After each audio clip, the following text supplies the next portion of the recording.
Қайырлы күн, достар. Бүгін мен сіздермен бисквитный торттың рецебімен бөлісемін. Бисквитный корж дайындайық. Біріншіден бастапқыға бізге 5 жұмыртқаны ағынан сарыуызынан бөлеміз, яғни белокты жылтықтан бөлеміз. 2 ыдысымызда барынша құрғақ болғаны дұрыс. Сонда ақуызымыз пышный болып көтеріледі.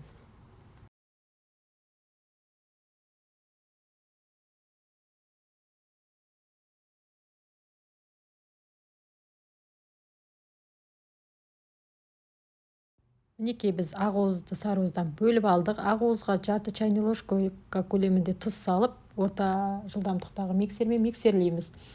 150 грамм шекердің жартысын салып, миксердің жылдамдығын барынша жоғарыға қойып, тұрақты қатты пышный масса пайда болғанша миксерлейміз.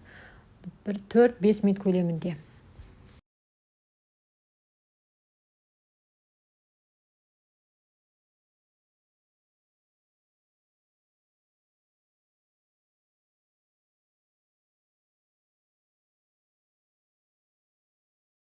Мінекей біздің ақуызымыз, яғни белогымыз дайын. Енді біз жұмыртқаның сарыуызымен жұмыс істейміз.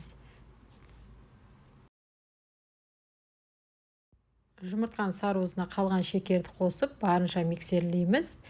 3 минут көлемінде, барынша ағарып көтерілгенше.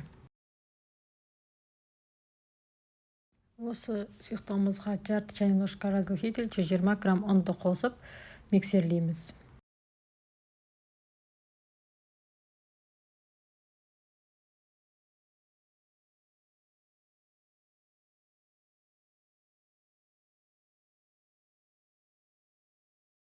Бізде масса қоюланып қалды. Сол себептен кішкене ақуызды қосып, орта жылдамдықтармен миксерлеп алдым. Енді ақуызбен осы қою массамызды араластырамыз. Сонда бізде пышный бисквит пайда болады. Осылай лопаткамен араластырғандарыңыз дұрыс, сонда белок басылып қалмайды.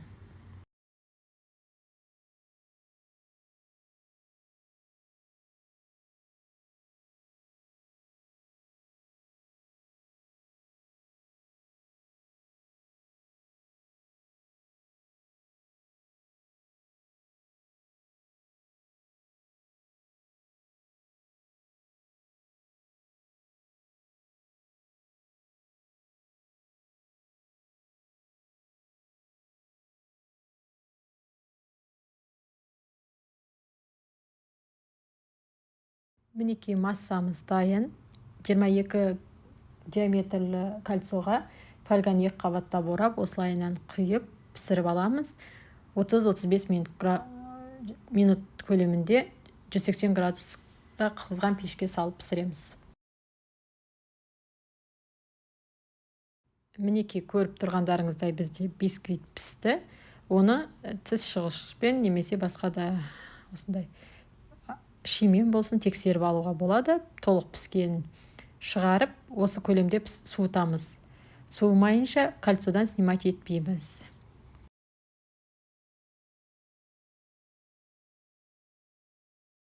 Мінекей 1 сағат көлемінде суытып алып, осылайынан формамызды кольцодан снимать етеміз. Пищевой пленкаға орап, 4 сағатқа не болмаса, бір түнге холодильникке қойып қойсаңыздар, өте өзінің формасын ұстаған, тортқа өте қажетті көлемдегі бисквит болады.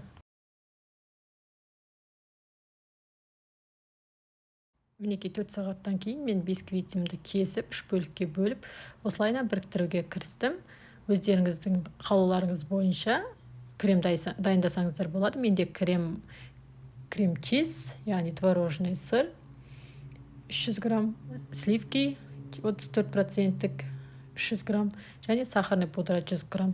Өздеріңіздің қалауларыңызша бойынша пропитка жасасаңыздар болады. Менде сүтке мұнда кішкене қант араласқан. Осылайынан пропитка жасап, тортымызды біріктіреміз. Бәріңіз жасап көріңіздер, оңай әрі бір жасағаннан шығады. Ас болсын, оформлениені өздеріңіздің қалауларыңыз бойынша жасасаңыздар болады. Каналға жазылып, комментарий қалдырып бөлісуді ұмытпаймыз. Баршаңызға ас болсын.